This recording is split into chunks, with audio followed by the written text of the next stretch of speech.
ඔයාට අවුරුදු 25ක් විතර ගිහලා හිතුනොත් එහෙම මම මාර ගේමක් අද ඉඳන් ගහනවා කියලා ඒක කරන්න සමහර වෙලාවට ඒ අවස්ථාවේ ඔපචුනිටි එකක් නැති වෙන්න පුළුවන්. අර උත්සාහය කැපකිරීමත් එක්ක අවස්ථාව කියන එකක් තියෙන්න ඕනේ. උත්සාහය කැපකිරීමක් විතරක් තිබ්බා කියලා අවස්ථාවක් නැත්තම් ඒ අවස්ථාවෙන් කියන්නේ අවස්ථාවක් නැත්තම් ගොඩ යන්න බෑ. හරි. ඒ නිසා අවස්ථාව තියෙන වෙලාවේ උත්සාහය කැපකිරීමයි තියෙන්න ඕනේ. හරි. මං කියන්නේ නිවාඩු තියෙන වෙලාවක කලින්ම තමන්ගේ මානසික නිදහස හදන්න ඕනේ. මානසික නිදහස හදන්න නම් අම්මයි තාත්තයි සතුටින් තියන්න පුළුවන් විදිහට කලින්ම තමන්ට ආර්ථික ශක්තියක් තියෙන්න ඕනේ. පළවෙනි එක. හිතන්න දැන් හොස්පිටල් එකකට ගිහිල්ලා ඇඩ්මිට් කරලා යන බිල් එහෙම කොහොමද කියලා නිකන් බලන්න දවසකට 45000 50000 රූම් චාර්ජස් විතරක්. අරවට මේවට ටෙස්ට් කරන්න ගියොත් එහෙම ලක්ෂ 2 3 යනවා අනිවාර්යෙන් දවසකට. කොහොම බිලක් ගෙවන්න වේද? කලින්ම තමන් මහන්සි වෙලා ආර්ථික ශක්තිය හදන්න. ස්ථාවරත්වයක් හදන්න. නැත්තම් හදිස්සියකට අම්මා තාත්තා බලා ගන්න බැරි වෙනවා. ඒක තමයි මිනිස්සෙට වෙන්න පුළුවන් නරකම දේ. හදිස්සියකට අම්මට තාත්තට වියදම් කරන්න බැරි වීම.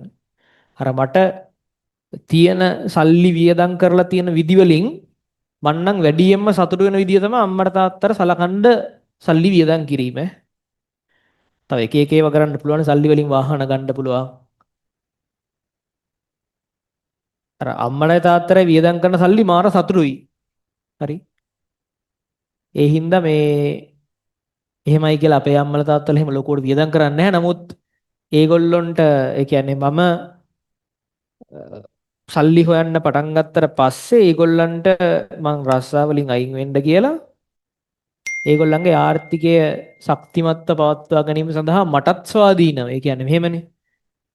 ඒගොල්ලන්ට ඕනි විදිහට වියදම් කරන්න පුළුවන් වීම සඳහා මං හදලා තියෙනවා වෙනම ෆික්ස් ඩිපොසිට් දාලා ආදායමක් සහ මං වෙනම ස්ටාෆ් එකක් එක්ක අම්මට හොටෙල් එකයි තාත්තට හොටෙල් එකයි අරන් දීලා තියෙනවා.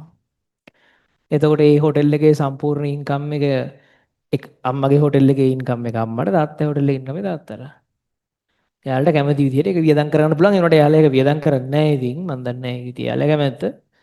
කොහොම හරි මේ අර ඒ වගේ දෙයක් කරන පට්ට සතුටුයි නේද? ඒ කියන්නේ අර තමන් වෙන දෙයක් කරාට වඩා මාර සතුටුයි. මේ මිනිසුන්ට තමන්ට කැමති විදිහට වියදම් කළා මේ ජීවත් වෙලා ඉන්නවනේ.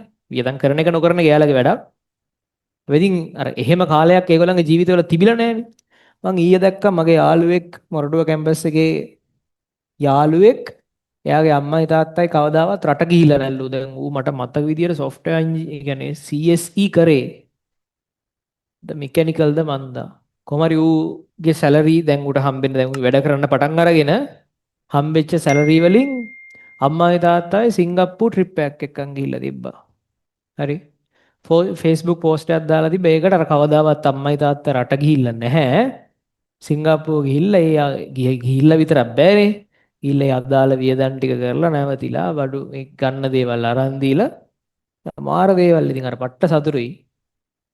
හරි. දේවින්ද කියලා යාළුවෙක්. එතකොට මේ අර ඒ වගේ මහන්සි වෙන්න මේක කරන්න මේ කියන්න තියෙන්නේ අර හැමදාම chance එක නැහැ. chance එක තියෙන අවස්ථා කීපයයි. ඒ අවස්ථාවවලදී ඔයා පිස්සු කියලා හිටියොත් ආයෙ ඉතින් ගොඩ යන්න නැහැ. හරිද? chance එක හම්බෙන අවස්ථා දෙක තුනයිනේ ජීවිතේ. මේක විතරක්ම කියන්නේ නැහැ. මේක තමයි හොඳ මේක. තව ඇති. හැබැයි ඒ අවස්ථාවේදී ඔයා පිස්සු කියලා හිටියොත් පස්සේ නිකන් ආයෙ දඟලලා වැඩක් නැහැ. හරිද? පස්සේ දඟලලා වැඩක් නැහැ. දඟලනවා නම් දැන් දඟලන්න. උපරිමේ දෙන්න මහන්සි වෙන්න කැපකිරීමක් කරන්න මාස 7යි රෝසමල් වගේ හැසිරෙන්න එපා. අරක හින්ද බෑ මේක හින්ද බෑ.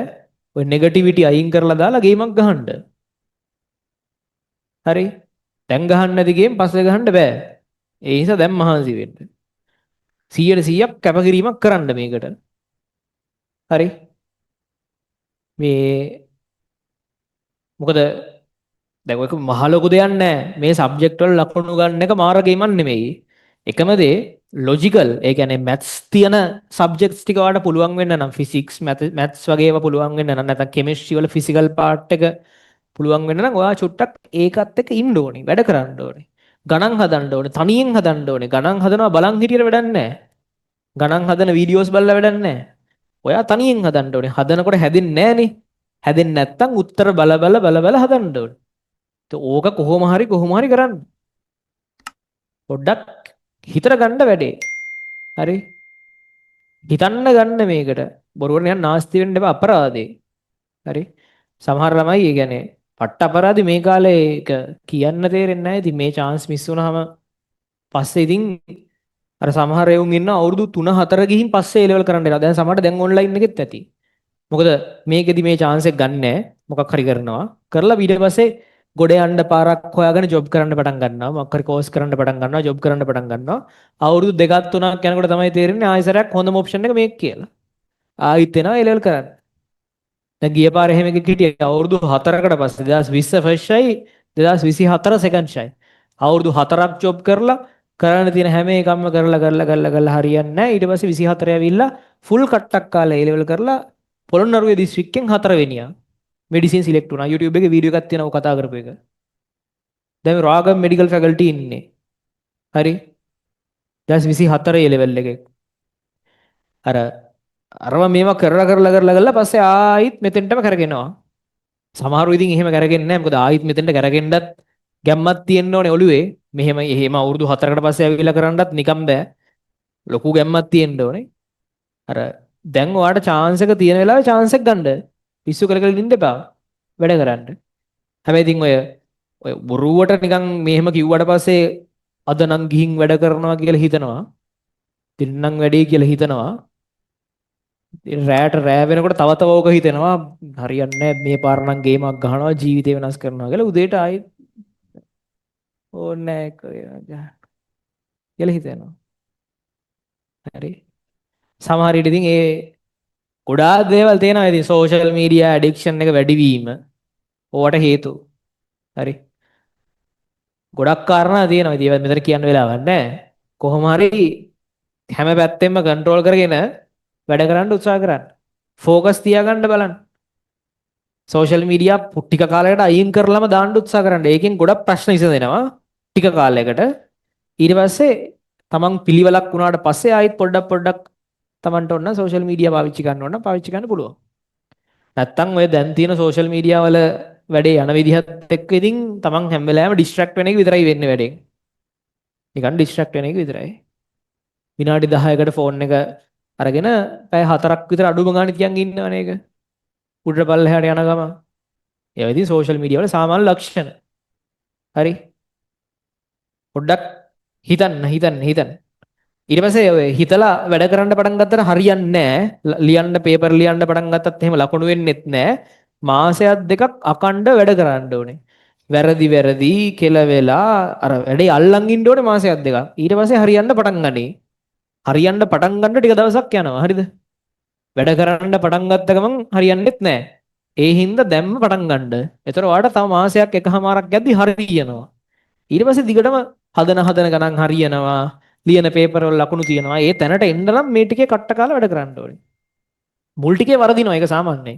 ඕන කෙනෙක් වැඩ කරන්න පටන් අරන් මුල් ටිකේ එන අසීරුතාවයකට මුහුණ දෙනවා. සාමාන්‍ය දෙයක් ඒක. හරි. දැන්